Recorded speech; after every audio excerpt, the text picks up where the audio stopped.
Down more than 75% over the last 90 days, the Cell token has experienced some enormously troubling fundamental news that has sent the media into a frenzy to find out what is going to happen to all of the frozen funds. In this video, I'm going to tell you everything you need to know about how Celsius is close to becoming the next Teraluna and what may happen with the Celsius network next. If you learned something new in this video, please give me a like, and if you want to keep up with everything that matters in crypto, then go ahead and subscribe to this channel. We post fresh and insightful content multiple times a day. Now, without much further ado, let's go ahead and dive right on into it.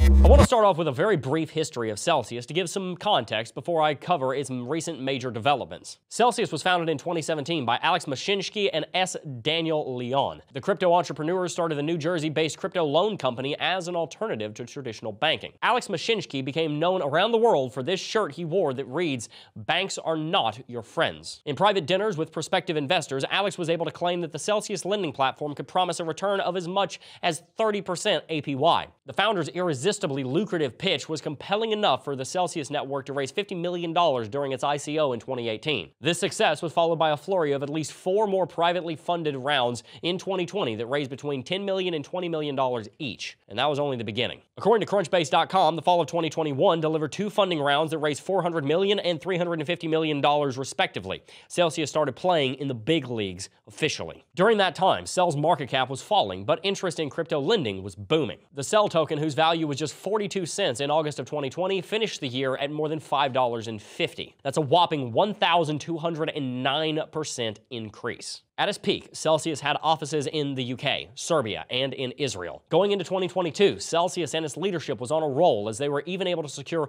Rod Bolger, the former finance chief of the Royal Bank of Canada, to become its new chief financial officer. However, the mood all shifted on June 13th of 2022 when headlines started pouring out of mainstream media outlets describing a freeze that Celsius had put on all of its users' funds. At that time, Celsius was estimated to be worth $11.8 billion and consist of 1.7 million users with funds frozen on the lending platform. Now, before I go any farther, I just want to take a moment to sympathize with those of you who may be watching that still have your hard-earned money locked up in Celsius or any other crypto lender that has been squeezed during this phase of the bear market. Please get help if you've even had a single thought that you might need it. Now, let me take my crypto therapy hat back off and continue the video. The freeze on the user's funds came with very little information for investors to go off of. A single blog post is the extent of the information that the public has been supplied from Celsius as of posting this video. This blog from the Celsius Medium account reads, "Due to extreme market conditions, today we are announcing that Celsius is pausing all withdrawals, swap, and transfers between accounts.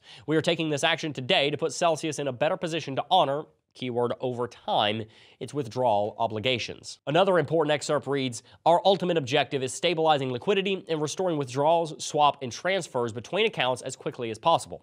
There's a lot of work ahead as we consider various options. This process will take time and there will be delays. The lack of information is likely the result of strict demand of silence from the new additions to the Celsius legal team." Following the announcement of a freeze late on the 12th of June, Celsius hired restructuring attorneys from a fancy Philadelphia-based law firm. Restructuring in the case of Celsius could mean the crypto lender is moving towards 2 very different options. The first, and far more optimistic option, is that Celsius still has lenders' money, but it doesn't have the liquidity to pay them back yet. This basically means that Celsius was reinvesting the funds people were trusting it with into other projects that it can't easily liquidate or sell off to pay its creditors back. This would be like if you loaned your nephew Jim $40,000 to start a lawn care business, then Jim went off and bought a few new lawnmowers, a truck for hauling, and a few $100 in marketing expenses. Pretty normal so far, right? But then imagine you needed the money back. At this point, your investment would be more illiquid than when it was just a sum of cash transferred into Jim's bank account.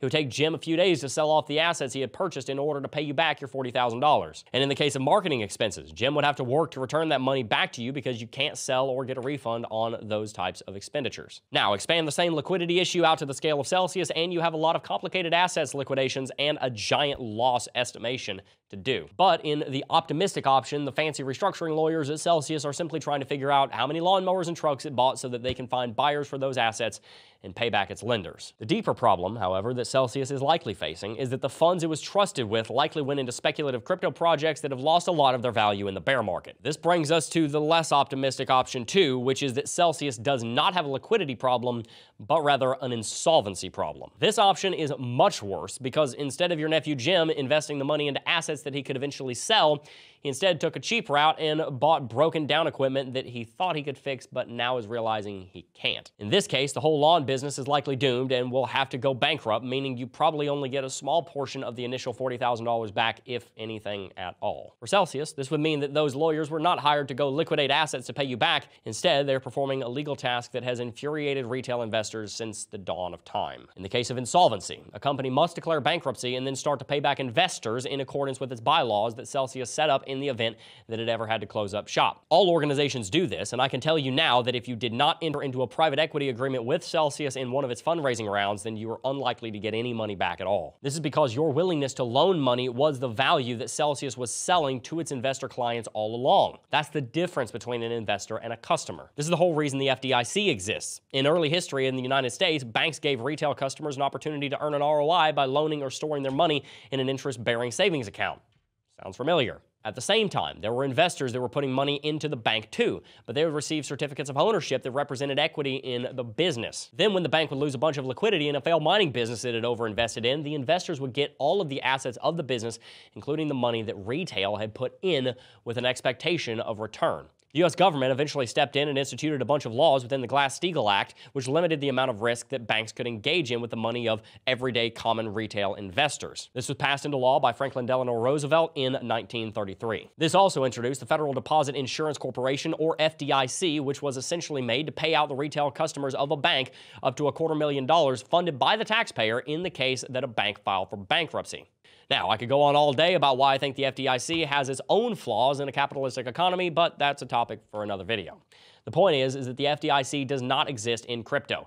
The risk you take by being a customer of a lender and enjoying up to 30% APY is that you could lose every penny of what you lend. Now, we don't know exactly what the fancy lawyers are doing for Celsius right now, but let's hope that they're selling off lawnmowers and not discovering that the lawnmowers that Celsius bought had their grass-cutting days behind them. At a high level, this is absolutely a continuation of the crypto Darwinian event that happens in every single bear market. We will learn what crypto projects were over-leveraged and which were building technology that will last on into the future. In any case, there has been a new development on the horizon, but sadly, it would not be the one that presents any good news to the folks with funds frozen in Celsius. The development is that Goldman Sachs is looking to raise $2 billion to buy Celsius Networks assets. The proposed deal would allow investors to buy up Celsius assets at potentially big discounts in the event of a bankruptcy filing. For now, this Goldman Sachs development is only a rumor, but this could be an early indication of what those fancy lawyers were really hired to do. Then there's the theory that Plan C laid out on my live show that airs every weekday at 10 a.m. Eastern last week. You can hear Plan C's theory by playing this video in the upper left, starting at the 29-minute mark. Time will truly tell what happened at Celsius, but you can rest assured that the minute we find out, we will be releasing a video, so stay tuned. Well, that's all I got for you today. Before I go, I do just want to remind you to like this video and subscribe to stay updated on everything that matters in crypto. Before I go, I do just first want to thank each and every single last one of you for watching, as always, and I will see you guys in the next video. Peace. Holy cow, you're at the end of the video. You're one of the good ones. I give you a thumbs up. If you want to give us a thumbs up, make sure you do that. And if you're not subscribed, consider hitting that subscribe button.